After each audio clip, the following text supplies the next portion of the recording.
you've been in conversation with somebody where you're like, oh my God, this person is absolutely amazing and I want to get to know them really well, but I'm kind of nervous and I want to impress them. And you start getting really deep into your head. The next thing you know, it's like click, click, click, click, click, click, crickets everywhere because you get into your awkward zone and you have no idea what to say next. Your eyes go into headlights. This person is staring at you with their drink in hand, thinking to themselves, what on earth is going on? And you just at that moment literally want to melt into the ground, and yet you don't, because it's life. All you wish is, oh my God, I just wish I knew what the right next thing to say is to keep this conversation going, because I'm really interested in this person and I want them to know I'm not a freak, I'm not weird, I'm not awkward, but it's getting kind of awkward. Have you ever found yourself in a situation like that? Because real talk, I have been in situations where I've been really nervous or really intimidated by someone who I look up to, and I'm like, I have no idea what the next thing to say is, so I come off natural and not like I'm just fangirling all over the place. This video is for you, my friend. I am here to help you create a conversation that feels smooth and natural, and where you're able to sit like this because really you're not intimidated by anything or anyone, and you're able to have this conversation with that person being interested in you. If you've ever been in that situation, this video is for you. Let's get into it. Hey, welcome to Love on Stage. I'm Magogodi. If you're ready to make sales and spark action when you speak, this is your place. I've helped dozens of leaders choose courage over comfort by speaking with confidence and love, especially in tough conversations. Because listen, public speaking isn't just a thing that you do on stage. It's what you do every time you deliver a work presentation, when you interview for that plump job you deserve, when you negotiate your salary, and every time you sweat bullets during a big pitch. That's all public speaking. It's time to level up your storytelling, because your story matters. So, you ready to speak like a boss? Let's get into your most powerful story. Hi, if you're new around here, I am Magogodi. It's so delightful to have you here. On this particular channel, we talk all about public speaking and giving you communication skills so you can speak confidently, both on the stage and off the stage.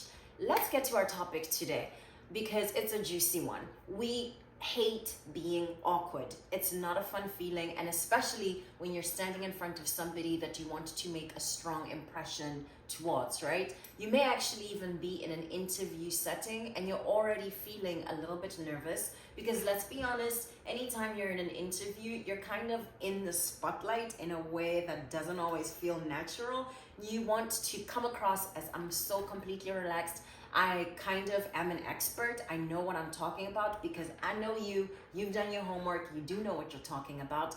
But sometimes when you're in conversation with someone, and this can definitely be socially, you get a little tongue-tied and you don't know how to keep that conversation going. Here are some tips that can help you so you always know how to keep a conversation flowing, no matter who you're talking to, and no matter how impressive that big person is. Number one, you want to ask questions. This seems really obvious, but the way that we communicate in conversation that I'm interested in you is by asking questions. How many times have you seen in movies two people go on a date and one person is basically like just like this? They're like a traffic light or something that is malfunctioning. They just don't know how to do anything other than open their mouth and just keep going and just say all of the things. Like, pause. You need to look at the other person and ask them questions. It shows interest. It shows that you want to get to know them better, right? And it also shows that this is a two-way street. And speaking of two-way streets, number two, listen intently. This is so useful, and this is something that will do you good no matter where you are. Listening with all of your body. signals to them that you're present and you care about them. It signals to them as well that you empathize with some of what they're saying. Maybe you nod at appropriate moments. You may even give a verbal signal like, I hear you. You may even throw in a words like that, right? Not where you're talking over them, but where you're just agreeing and letting them know, yes, please keep going. It's kind of like a small encouragement, and it's fodder. It's basically fuel, things that we use in conversation to let the other person know, I'm still with you and I'm really enjoying this, and I am listening to everything that you're saying.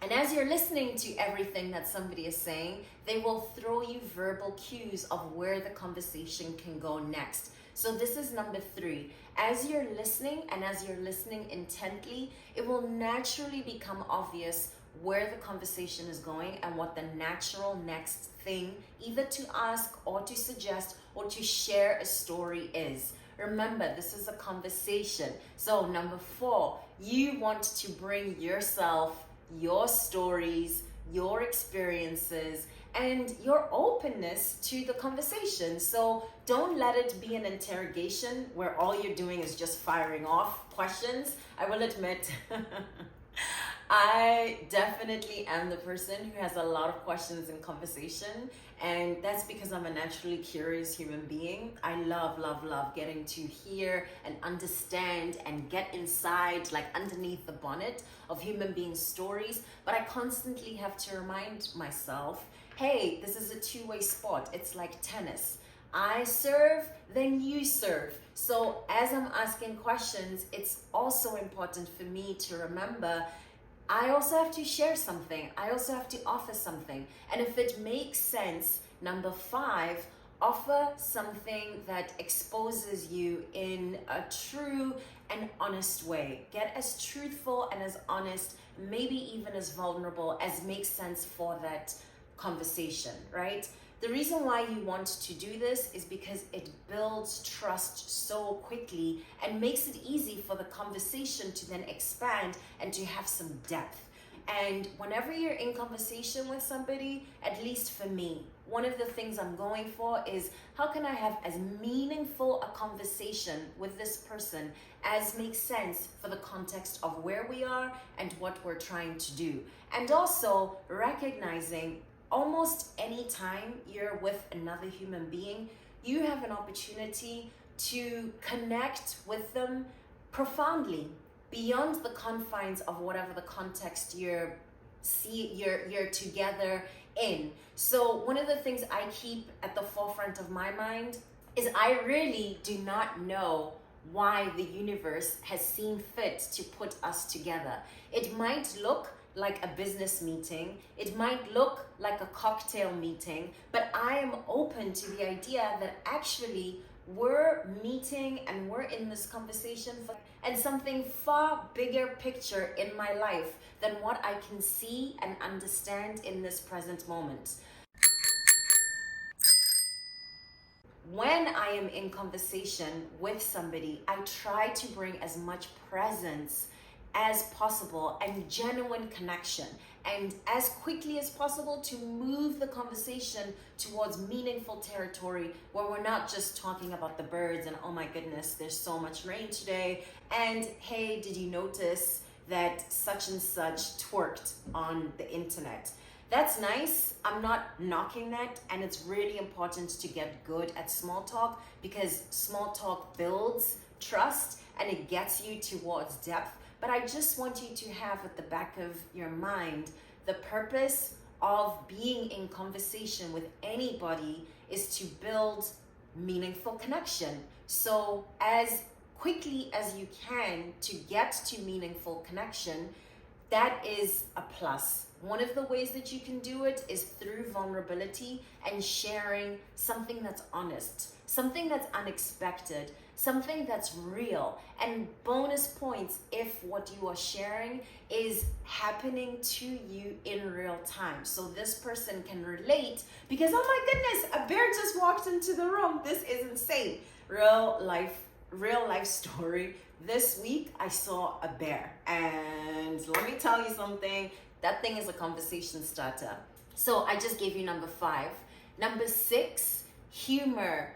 If you can get this other person to laugh, you are winning. Have you ever noticed in movies how if it's a rom-com, the dude or the one partner will always work super hard to get their love interest to laugh? Why do you think that is? Because if you get somebody to laugh at a joke that you're telling, you're getting them to relax, okay? And you're sending signals to their brain that, hey, this person is safe. Hey, this person is someone I enjoy being around. Because how many times do you laugh at something and you're not having fun or enjoying yourself? Spoiler alert, that's not how laughter works, okay? Anytime we're laughing as human beings, we're sending something through our entire system that's like, good times loading, I'm loving this. And all those happy juices, they help you connect with the other human being. So that's number 6. If you can find something, so what is that? Is that number 6? Yes, that's number 6. If you can find something funny to share in the moment, go ahead and do that. And number 8 is a bit of a cheat sheet because you can do this ahead of time. If you know you're going to meet someone and they're very impressive and you want to impress them and you really like this person and you want to start on a good foot, one of the things that you can do the same way you do when you go to an interview, do your homework. Ever considered that? Do your homework. And not in like a creepy way. We don't go for creepy vibes. But in a, I am interested, I want to learn this person really well and show up prepared. What might that look like? What do they read? A lot of people post on social media books that they're excited about. They post podcasts that they've recently listened to. If you go on LinkedIn, you might even see, if it's a professional setting, this person just went to such and such conference. Oh, guess what? Last year I went to that conference. You want to understand who this person is, what animates them, what are they interested in, what do their days look like? Is this a mother who is at a networking event but might be getting a little bit antsy because it's bedtime? If that's something that you share with them because you're also a parent, that's something that you can connect about, right? The deeper homework you do, not in a creepy way, I'm just saying, but the more homework you do in putting yourself in this person's shoes and being empathetic to their life, being curious about what gets them ticking, what gets them excited, it's going to be so much easier to find things to talk about. It's a little cheat sheet. You already have something at the back of your pocket where you know, oh, Magogodi, she really loves books. So let's talk about her book tour maybe. Most recently, she just went on book tour. Oh, tell me about your book tour. How was it launching the book? Or I heard that you just recently became an author, published. Can you tell me a little bit more about what that process is? I'm interested in publishing a book myself, right? You see how you build on this person's natural and organic interests and make them something that is common ground between the two of you. Number 9 is be of service. Is there a way that you can offer something to this person that's really valuable? Recently, I was running in my neighborhood, same day I saw the bear, by the way, and I noticed that this newer couple in our neighborhood was walking on the side of the road that doesn't have as much sidewalk. And I said to them, hey, by the way, the road is much more forgiving on this side of the road. You might want to cross over so you're not right on top of the cars. They were so appreciative, and we didn't have an opportunity to have a larger conversation. But if that was something I was seeking, I have an opening right there because I have offered them something tiny, by the way. It doesn't take anything from me to offer that small little bit of information. But in that moment, that was value to that couple. It could also be a compliment. And now I want to tell you something about compliments. Compliments are really powerful when they are true and when they can be backed by facts, right? So for something to be truthful, it has to be something that can be backed by fact. And it's really coming from the heart. So you're saying something that you feel for, like, genuinely. I'm saying all of this with compliments because you don't want to come across as drawing unnecessary attention that somebody might not welcome to them. And number two, you definitely don't want to offer somebody a compliment that feels empty or feels like just flattery, especially if there's somebody that you want to impress, especially if there's somebody who is impressive, because more often than not, they constantly have people coming to them and telling them, oh my God, you're so amazing. That's where that fangirl thing comes in, and that's not very easy to build genuine conversation from. So what you want to think about instead is, if you have an organic and true and honest compliment that you can offer this person, go ahead and offer it. One of the most beautiful ways that I have seen conversations open up is when I compliment another woman on something that's genuine and on something that she might not necessarily get compliments on every single day, right? It could be her earrings. Maybe she is wearing something that looks amazing to me. It could be her skin. It could be the way that her voice sounds. I've heard so many women who have delicious voices. It could even be her outfit. And notice, for me to be complimenting this woman in a non-threatening way, in a way that is completely platonic, it's often welcome because it's like, oh my God, you see me, and it means something different coming from somebody who looks like me, because we're both women. A different thing that you can think about is, like I said, how can you offer value to this person? Maybe you point them, if you're at a networking event, like, here, let me get that for you. Because you see them juggling more than one thing, and they're standing at the bar and they also need a drink. Can I get that drink for you? What are you drinking tonight, right? Easy opener to a conversation and keeping conversation going. And number 10, this is the final tip. And actually, this is really important. I led with this at the very beginning. If you are in conversation with someone and you want to keep the conversation going, you need to be open to the idea that this may be the end of the conversation. So that means you are paying attention to body language. You are paying attention to verbal cues. If a person's getting fidgety, if a person is showing a little bit of like a wind down energy to your exchange, it may be a really good sign that the conversation has come to a natural and organic end. That's fine. You have to remember that conversations are not something that we sit down to in a chair like this and just keep going like a train with no stop, like tracks that just go one way. No, that's not how conversation goes. Conversations that are ongoing, that are extremely rich, are sometimes years in the making, decades in the making. And to keep a really beautiful conversation going, the thing that you want to remember is, I need to make a good impression now so that we can have an opportunity for another conversation later on. So we can continue this conversation later on.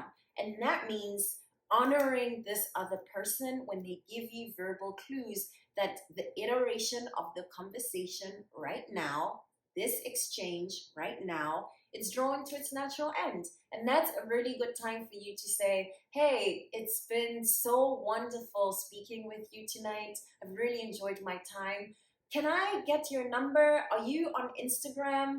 Can you let me know about your YouTube channel that you mentioned so I can follow you? I'd really love to be in touch. And I'll be sure to drop you a note in DMs so we can continue this conversation another time. How does that sound to you? Does that sound good to you? If it does, I would love to know in comments. Have you ever had a conversation that you were so excited to be in, but the conversation just kind of went sideways, not the way that you initially had wanted it to go? If you've ever had an experience like that, let me know in comments. Let me know what some of the things that might have stumped you are. I'd love to support you in a future video.